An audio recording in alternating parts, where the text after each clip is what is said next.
The girl who chose love.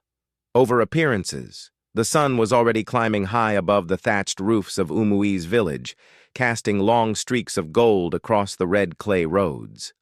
Children chased each other barefoot, their laughter mingling with the crowing of restless roosters. At the heart of the village square, market women spread their wares, fresh yams piled like small mountains, palm oil glistening in clay pots, and dried fish that carried a strong, salty smell into the morning air. Among the women weaving through this lively scene was Adana, a young woman with skin that glowed like polished bronze and eyes that seemed to hold quiet rivers of determination. She was known far beyond her village for her gift with her hands, basket weaving that carried not just beauty but strength.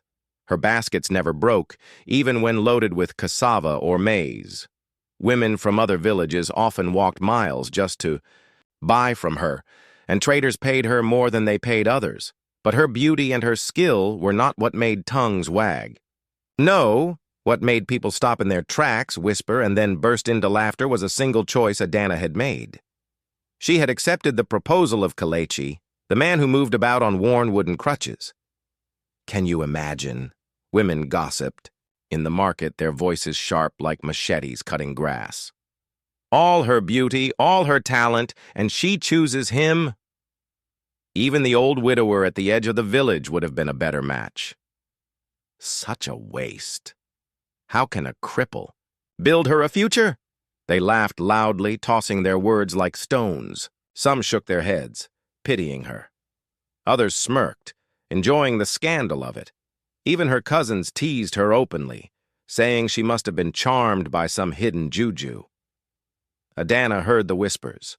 She saw the mocking glances. But when she walked through the market with her head covered in a simple wrapper and her steps light, she carried herself with a dignity that silenced some of the laughter. She would smile faintly and continue on her way, clutching her woven basket to her side though it carried not just goods but her dreams. Her stepmother, however, was less forgiving. One evening, as the sun dipped and the shadows of the palm trees stretched long, the woman stood in their small compound, her hands firmly planted on her hips. "You will disgrace this family, Adana," she spat, her eyes narrowing like the slit of a knife. "Out of all the young men in this land, you chose Kalechi, the one who limps like a broken goat? Do you want people to laugh at us forever?" Adana kept her gaze on the fire where yam pottage simmered slowly. She stirred the pot in silence, the flames crackling as though answering on her behalf. Her real mother, frail from years of illness but sharp of spirit, lifted her head from where she lay on a raffia mat. Her voice was soft but steady. "Let her be," she said. "A crippled body is better than a crippled heart, and love will build a home stronger than legs can." Adana looked up and met her mother's weak smile. Tears threatened at the corners of her eyes, but she blinked them away. "Mama is right," she whispered. "I am not marrying legs. I am marrying a man whose heart is kind." The day of the wedding came like a whirlwind. At dawn, the village square began to buzz. Women with headscarves tied tightly carried baskets of cola nuts and drinks for the celebration. Drummers gathered, testing their talking drums and flutes. But while the music rose, so did the laughter. "They are really going through with it?" Men chuckled as they tied their wrappers and sipped palm wine. "A beauty like Adana, wasted forever," others sneered. "Young girls of today are foolish. They don't know the meaning of a good husband anymore." Even children teased, running about shouting, "Adana the cripple's wife! Adana the cripple's wife!" But inside her small hut, Adana's heart beat with calm determination. She wore a simple white wrapper with blue beads around her neck. She was not adorned with gold like some brides, yet her beauty seemed brighter than jewels. Her mother sat nearby, whispering blessings, while her stepmother sulked in a corner, muttering curses under her breath. When the drummers beat their sticks in rhythm and the village called for the bride, Adana stepped out. Gasps rose from the crowd, not because of her dress, but because of the calm pride in her face. She walked slowly toward the small church, each step deliberate, as if stamping her decision firmly into the ground. At the church door stood Kelechi. His shoulders were broad, though his legs betrayed him. He leaned on his carved crutches, his face shining with sweat, not from shame, but from the effort of standing tall. His eyes locked with Adana's, and in that gaze there was no pity, no weakness, only respect and love. The whispers grew louder as she reached him. See her, all wasted. She could have had a merchant, a hunter, even the chief's son. And yet this? But Adana didn't flinch. She reached out and took Kelechi's hand firmly, crutches and all. I will not marry for their eyes, she said quietly, but loud enough for the elders beside them to hear. I will marry for my heart. Kelechi's lips trembled, and he whispered, You are braver than I deserve. The priest began his words. The drums fell silent, and in that hush, something powerful moved through the crowd. Even those who had come to mock felt the weight of her courage. By the time Adana and Kelechi exchanged vows, the sun had shifted high, pouring its golden light over the couple like a crown. That evening, as the crowd dispersed, some still laughing, some whispering in disbelief, Adana walked beside her husband toward the small mud hut they would now call home.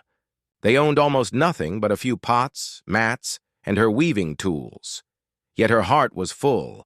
Behind them, children still sang teasing songs, elders still shook their heads. But Adana lifted her chin and whispered to herself, One day, they will see.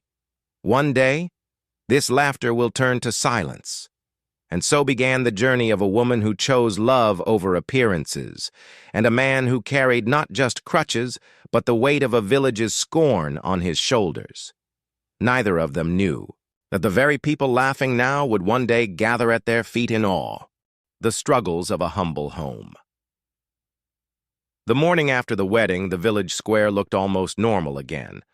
The drummers had packed their instruments, the women had swept away the palm fronds, and the laughter of the crowd still lingered faintly in the air like smoke from an old fire. Yet for Adana and Kelechi, life had changed forever.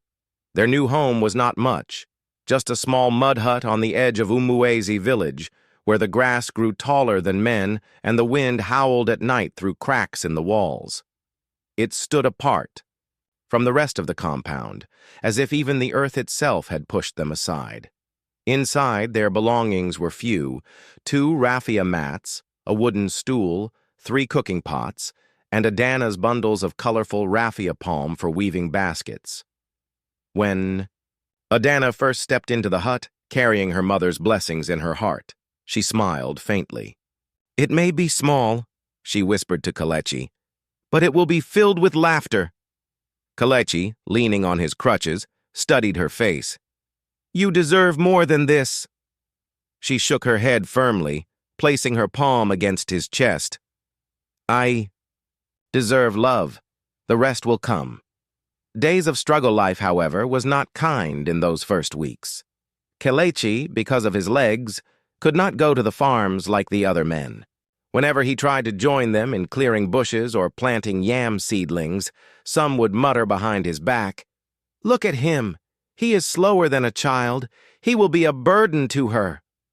The mocking stung, but Kelechi refused to give them satisfaction. Instead, he turned to what he could do, fixing broken tools, carving small wooden toys for children, and teaching young boys how to count with sticks and stones. Meanwhile, Adana worked her hands raw weaving baskets. Every morning she would fetch water from the stream before the sun rose, balance the heavy clay pot on her head, and return with her wrapper soaked at the waist. Then she would sit under the mango tree by their hut, her nimble fingers dancing over strips of raffia, weaving baskets so fine that even the proud wives of chiefs envied them.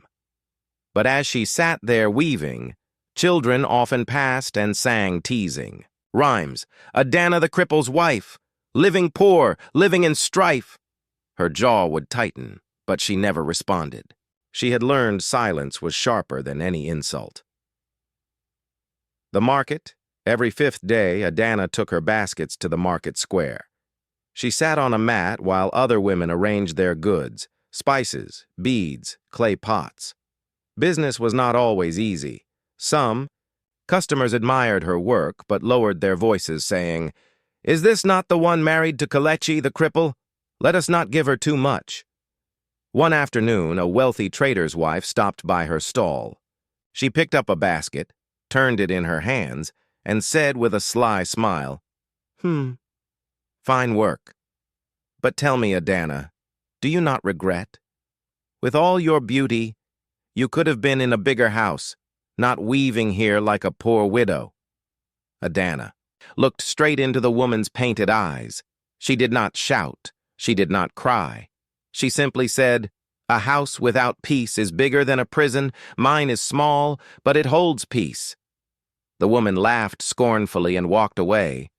Yet those nearby who overheard nodded quietly, touched by her dignity, nights of tears, but even strong hearts have moments of weakness. At night, when the village lay in silence and the only sounds were of crickets and distant owls, Adana sometimes let her tears fall freely.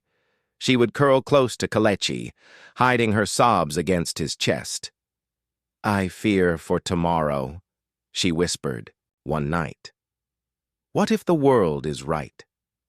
What if we never rise above this?" Kelechi stroked her hair gently, his own eyes glistening in the dark. "Adana," he said softly, "the world is loud, but it does not see. They look at my legs and call me crippled. But you see my heart. One day, they will see it too." His words wrapped around her like a blanket, soothing her heart. A glimpse of hope soon. A quiet pattern of life emerged. Children began to gather at their hut, curious about the man who told stories and taught them riddles beneath the mango tree. "Kelechi, tell us the story of the tortoise again," they would plead. "Teach us how to carve wood." Their laughter filled the air, turning what had once been a lonely hut into a lively place of learning. Adana's baskets also started gaining quiet recognition. A trader from a neighboring town noticed her designs and bought 10 at once, promising to return for more. Slowly, the money trickled in, enough for them to buy a goat and a few chickens. Still, the village never stopped whispering. When Adana walked through the square, some muttered, "She works like a slave because her husband cannot." Others said, "She is proud, pretending not to regret her choice." But when she returned home and saw Kelechi surrounded by laughing children, their eager faces glowing with joy, she smiled. Let them talk, she thought. Love and peace are worth more than gold. A promise one evening, as the sun dipped red behind the tall palm trees, Adana and Kelechi sat outside their hut. The air was heavy with the smell of roasting maize. Fireflies danced above the grass. Kelechi turned to her and said, "Adana, the day will come when those who laugh now will gather here, not to mock us, but to learn from us. I may not walk like other men, but I will stand tall in other ways." Adana held his hand tightly. "And I will weave until the world knows your words are true. Together, we will rise." The stars above glittered like witnesses, and though their hut was small, their dream was vast. The mockery turns to jealousy. The seasons turned. Rains came and went, painting the fields green with cassava leaves and yam tendrils that crawled along wooden stakes. In the heart of the village, new mud houses rose, goats bleated in the compounds, and women's laughter echoed in the market square. Yet on the edge of Umuez, the little hut of Adana and Kelechi still stood, a humble shell, but one that now beat with life. The mango tree beside it had become a gathering place. Children, filled the yard every evening, singing, laughing, and carving small toys under Kalechi's guidance. Adana's baskets, once dismissed by mockers, now carried maize, yams, and ground nuts into the market. But with growth came another sound, the hiss of envy. The basket that changed everything one market day, as the air buzzed with shouts of sellers, and the smell of roasted plantain drifted through the square. Adana laid her baskets neatly before her mat. They gleamed in the sunlight, their patterns like woven stars and rivers. A group of wealthy women passed by. They had mocked her for months, whispering behind their silk scarves. One of them, Ngozi, the proud wife of a palm oil trader, picked up a basket and turned it over in her manicured hands. "This one is strong," she admitted grudgingly. "But tell me, Adana, what use is strength in a basket when your husband has no strength in his legs?" The women burst into cruel laughter. Adana lifted her eyes calmly. Her voice was steady like the slow flow of a river. "Strength is not in legs," she said softly. "It is in the hands that work, in the heart that does not give up. This basket will not break under load, just as my marriage will not break under mockery." The laughter faltered for a moment. Ngozi scowled, tossed the basket down, and walked away. Yet, before the day ended, another trader, a tall man from the neighboring town, stopped at Adana's stall. He studied her baskets with wide eyes. "These are not ordinary," he said. "I will take 20, and if you can make more before the next moon, I will pay you double." Gasps rose around the market. No one had ever received such an order before. That night, when Adana returned home with her earnings, Kalechi watched her count the coins on the mat. His eyes gleamed with pride. "You see, my love," he said, "your hands are weaving more than raffia. You are weaving our future, the rumors. Begin soon." Word spread like harmattan fire. Adana's baskets were now being carried not only to nearby villages but to distant towns. Merchants praised her name, saying, "The woman of Umuez weaves as if the spirits guide her fingers." But as her fame grew, so did the bitterness in the hearts of some villagers. "She is proud now, because of her baskets," they muttered. "Does she think she is better than us? And that husband of hers, he sits under the mango tree all day telling stories. What good is that? Let him go to the farms like other men." Yet secretly, many sent their children to Kalechi for guidance. The boys returned home carving spoons, learning proverbs, and even counting better than the school children. Fathers grumbled, but mothers whispered in private, "That cripple has wisdom in his mouth." Jealous eyes in the market one hot afternoon, Adana returned from the market carrying new cloth and a small bag of rice. A group of women blocked her path. "So," Ngozi sneered, "the cripple's wife now walks like a queen, carrying rice as though she is a chief's daughter." Adana smiled faintly. "I walk as I have always walked, head high, eyes forward. It is you who sees me differently now." The women fell silent, but their eyes burned with jealousy. The gift of kindness, despite the gossip, Adana and Kalechi never hoarded their blessings. When widows struggled, Adana gave them food. When orphans roamed hungry, Kalechi called them to his hut and shared his evening meal. Soon their compound became a refuge for the forgotten. Children who once mocked now clung to Kalechi's crutches, following him like little chicks behind a hen. Young girls admired Adana and begged her to teach them weaving, and so slowly the village's laughter turned uneasy. Where once there had been mockery, now there was shameful envy. The festival.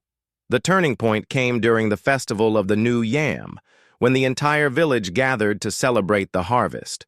Drummers beat their skins until the ground shook. Dancers leapt in bright wrappers, their feet pounding dust into the air.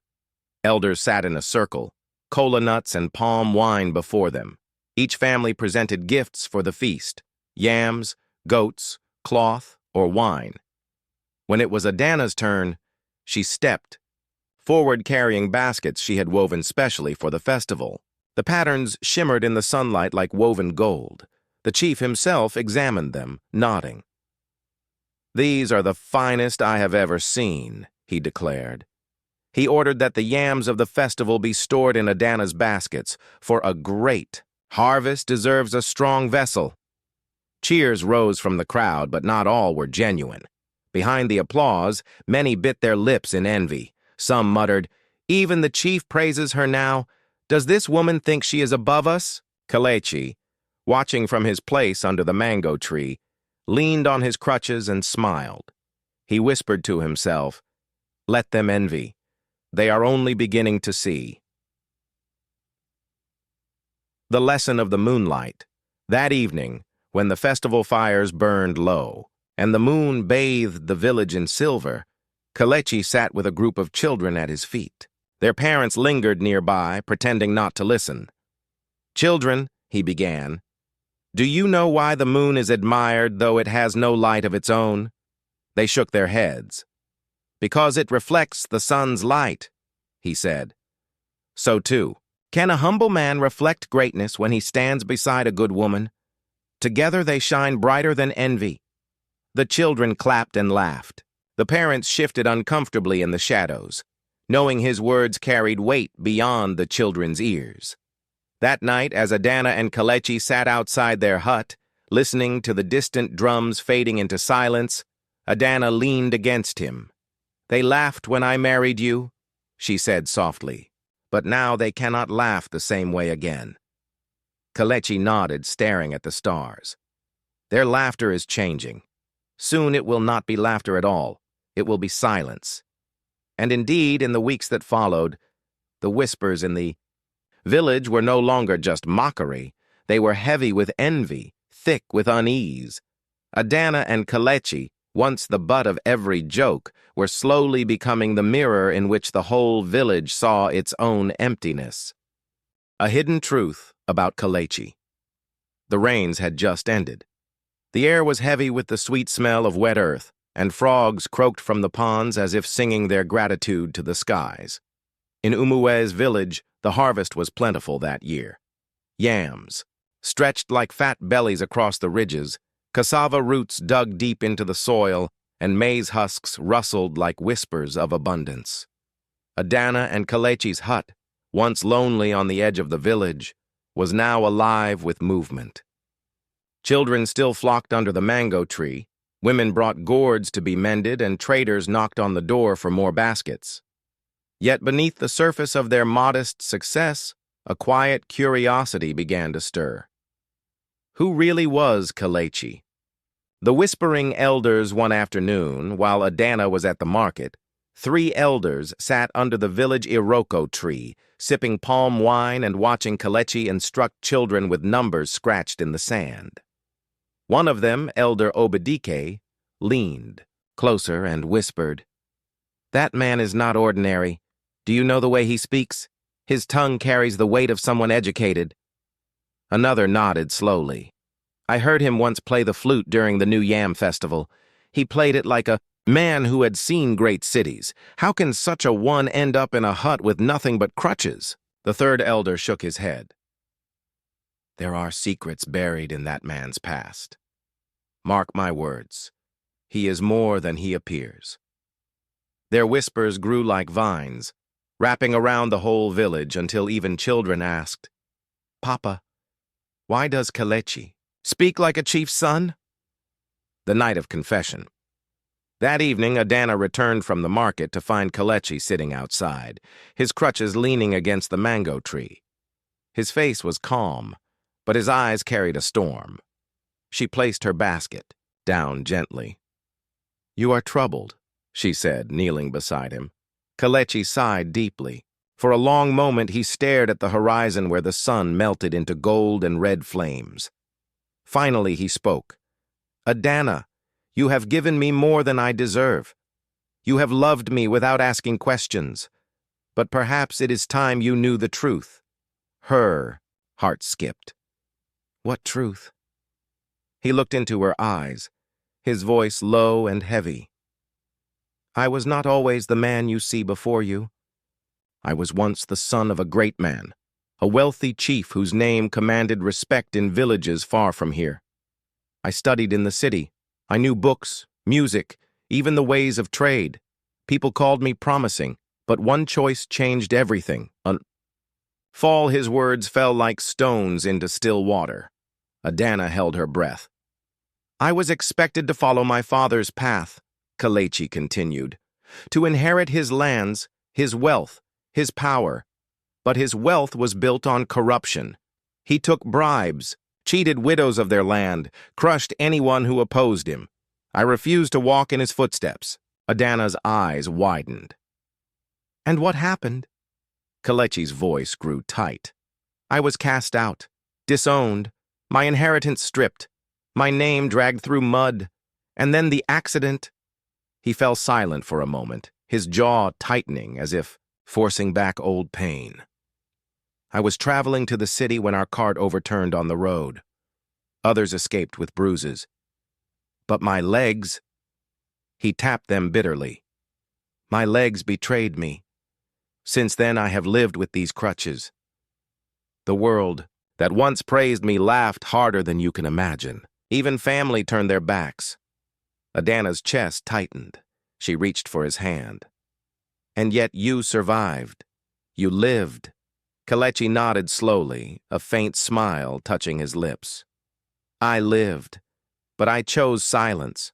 I chose peace over noise. I wanted to know if I could still matter without wealth, without titles, without legs. The woman who saw Adana squeezed his hand tightly. And then you met me. His eyes softened. Yes. I met a woman who saw me not as broken, not as a fallen heir, but as a man. You stitched my heart with the same care you weave your baskets. For the first time in years, I felt whole. Tears welled in Adana's eyes. She whispered, Kalechi, you are more of a man than any chief with 1,000 goats and wives. For the first time, he laughed, a deep, rich laugh that shook away years of shame. The moonlight promise. That night, when the children had gone, and the village lay quiet under the gaze of the moon, Kalechi and Adana sat together outside their hut. Fireflies danced above the grass, glowing like little spirits. Adana, Kalechi said, his voice trembling with conviction. I cannot promise you riches, but I promise you dignity. One day, I will not only stand tall again on these legs, whether through healing or through courage, but I will stand tall in the hearts of people. And when that day comes, they will remember your faith, not their laughter. Adana rested her head on his shoulder. My love, you already stand taller than any man I know. The watchful eyes, unbeknownst to them, a young boy had overheard fragments of their conversation. He ran to the market the next morning shouting, Kalechi was once a great man's son. He is not just a cripple. He is a hidden prince. Gossip spread like wildfire. By noon, the whole village buzzed with speculation. Is it true? Some asked. No wonder he speaks with wisdom, others whispered. Perhaps Adana did not choose so foolishly after all. Yet even as the village tongues wagged, Adana and Kalechi sat quietly under their mango tree, weaving baskets and telling stories as though the world's noise could not reach them. But deep inside, both of them knew. This was only the beginning. The world that had once mocked was now curious, and curiosity, when mixed with envy, could turn dangerous.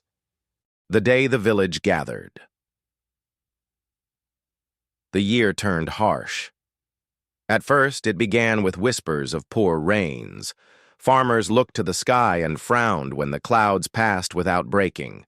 The ground cracked, splitting like the skin of an old drum. Streams shrank into muddy trickles, and the wind carried dust instead of the smell of wet soil. By the time the harvest came, the yams were thin and bitter, the maize small and weak. Umui's village, once noisy with laughter and trading, grew heavy with silence. Children's bellies swelled from hunger, women quarreled over tiny cups of grain, and men sat in the square staring at their calloused palms. "Famine," the elders muttered. "The gods are testing us." The hut at the edge in the midst of this hardship, eyes turned toward the small hut at the edge of the village, Adana and Kalechi's home. While others' granaries lay empty, Adana's baskets still carried food. Months earlier, when her baskets began selling in neighboring towns, she had bought sacks of maize, beans, and dried fish. Kalechi, ever thoughtful, had convinced her to store them carefully in sealed gourds, hidden under the floor of their hut. "Tomorrow is never certain," he had said. "Let us save while the sun still shines." Now, as the famine spread, their hut became a beacon. Smoke still rose from their cooking fire. Children still laughed under the mango tree, nibbling roasted maize given by Kalechi. And soon, hungry, footsteps began to shuffle toward their door. The first knock one evening, just as the sun bled red across the horizon, a timid knock sounded at their door. It was Ngozi, the wealthy trader's wife who once mocked Adana in the market. Her face, once painted with pride, was now pale with hunger. Behind her, two thin children clung to her wrapper. "Adana," she began, her voice cracking. "Forgive my tongue. We have not eaten in 2 days. Could you spare us some food?" Adana studied her quietly. The memory of insults still stung, but her heart softened at the sight of the children. Without a word, she disappeared inside and returned with a basket of beans and dried fish. Ngozi gasped, tears filling her eyes. Thank you," Kalechi's voice rose behind them. "Do not thank us. Thank God who provides through willing hands." The line Grosword spread like wind through dry grass. By the next morning, a long line of villagers stretched outside their hut, women with empty calabashes, old men with hollow cheeks, children whose cries shook the air. Adana moved like a river, scooping maize, beans, and cassava flour into baskets. Kalechi leaned on his crutches, speaking calm words to keep order. "No pushing," he said gently. "There is enough if we share. Even little, when blessed, can feed many." The same men who once called him useless now bowed low, saying, "May God reward you."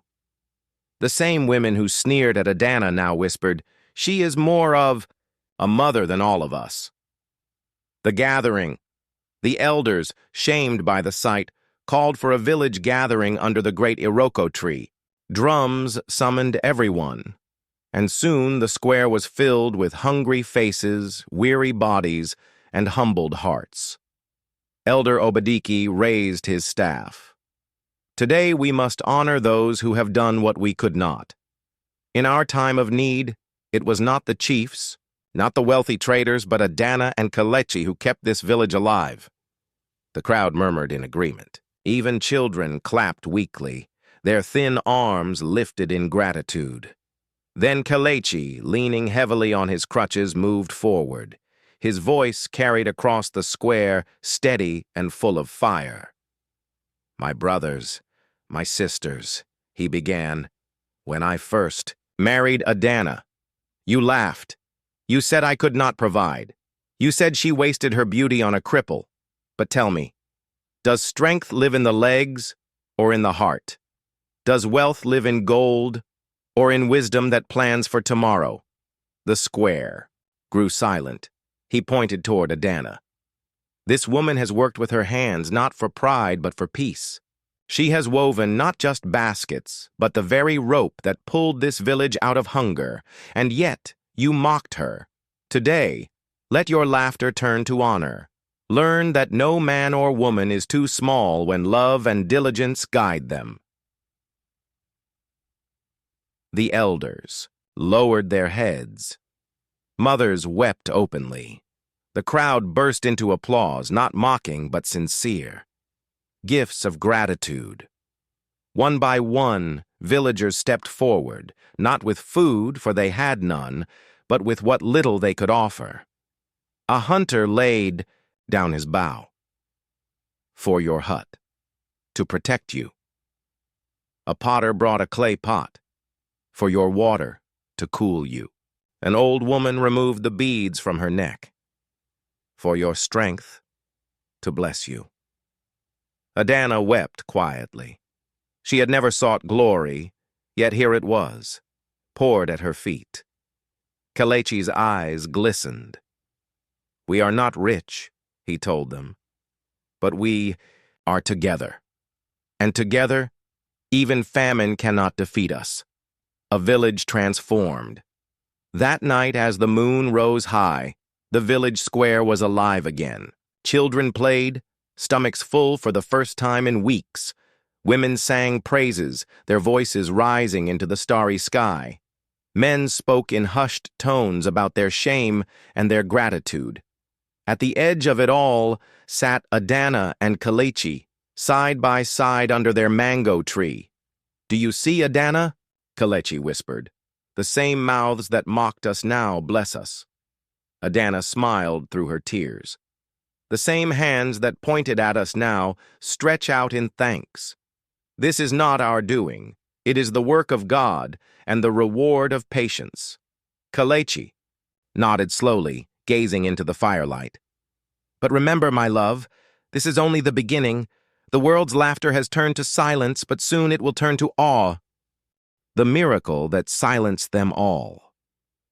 The famine had broken, but the memory of hunger still lingered in the bones of Umue's village. Life slowly returned to its rhythm. The farmers cleared new ridges, women filled calabashes at the stream, and children ran barefoot once more. Yet something had changed forever. The people no longer laughed at Adana and Kelechi the way they once did. Their hut at the edge of the village, once seen as a place of shame, had become a gathering spot of respect. Villagers came not only for baskets or food, but for counsel, for stories, for a touch of hope. Still there were whispers. Is it true he was once a great chief's son? They say he hides wealth, but lives like a poor man. Perhaps the gods walk with him, for how else could such a man rise from mockery to honor? But what the villagers did not know was that an even greater revelation was yet to come. The Festival of Renewal. Every year after the harvest, Umuez held a festival of renewal, a time to thank the gods, to sing, to dance, and to honor those who had given to the community. That year, the air buzzed with anticipation, for everyone knew who the village intended to honor. Drummers gathered in the square, their skins stretched tight, beating rhythms that shook the earth. Flute players filled the air with sweet notes, while women danced, their wrappers swirling like waves of color. Children carried palm fronds and sang songs of survival. At the center of it all sat the chief and elders beneath the Iroko tree, cola nuts piled before them, palm wine flowing in clay gourds. And near the front, seated humbly, were Adana and Kelechi. The chief rose, his staff in hand. This year, when famine struck, it was not the rich, not the powerful, not even the elders who saved us. It was these two, a woman mocked for her choice, and a man despised for his weakness. Yet they fed us, taught us, and reminded us that true wealth is not in gold, but in love and wisdom. Today we honor Adana and Kelechi. The crowd erupted into cheers. Women ululated, children clapped, men pounded the ground in respect. But just as the applause thundered, something happened that would be spoken of for generations. The music and the miracle. The drummers changed their rhythm to a softer beat, and young men lifted flutes and drums for the evening dance. The villagers began to clap in time, urging one another into the square. Laughter returned. Joy pulsed through the air. Then, unexpectedly, one of the drummers handed Kelechi a drum. "Play for us," he said. "We have heard of your music." The crowd turned. Some murmured in doubt. "How can a cripple play?" But Adana's eyes shone. "Play, my husband," she whispered. "Let them see your spirit." Kelechi leaned on his crutches, took the drum, and began to play. His hands struck the skin with such power and rhythm that the crowd fell silent. The drum spoke like thunder and rain, like sorrow and hope woven together. Children gasped, women swayed, men nodded with awe. Then, something no one expected happened. As the rhythm carried him, Kelechi slowly shifted. He placed his crutches aside.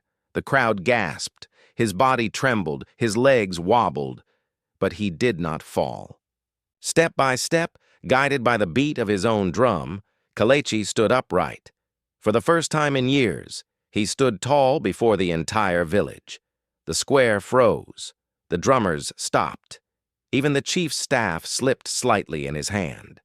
All eyes widened. Was it a trick? Was it madness?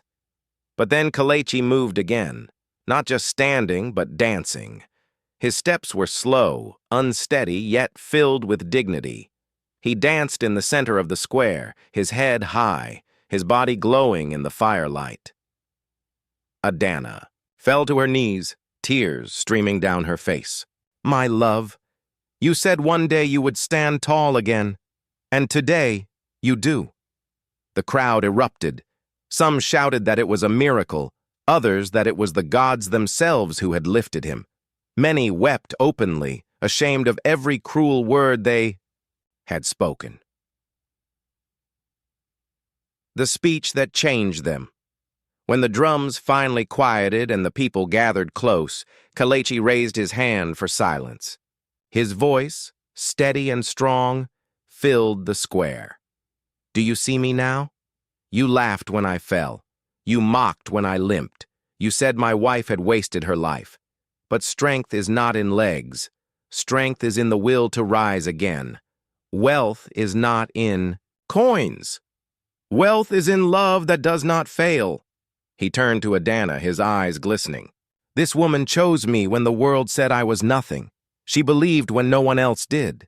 And today I stand, not because my legs are strong, but because her love lifted me higher than any crutch ever could." The square trembled with silence, as if the earth itself listened. Then, like a wave breaking, the crowd roared with cheers. Women knelt, men bowed, children danced around them, shouting, "Adana and Kelechi, the blessed ones!" The silence of enemies. In the corner, Ngozi and the other women who had mocked Adana the most stood pale and speechless. Their laughter was gone, their pride crushed. Even Adana's stepmother, who once called her foolish, covered her face in shame.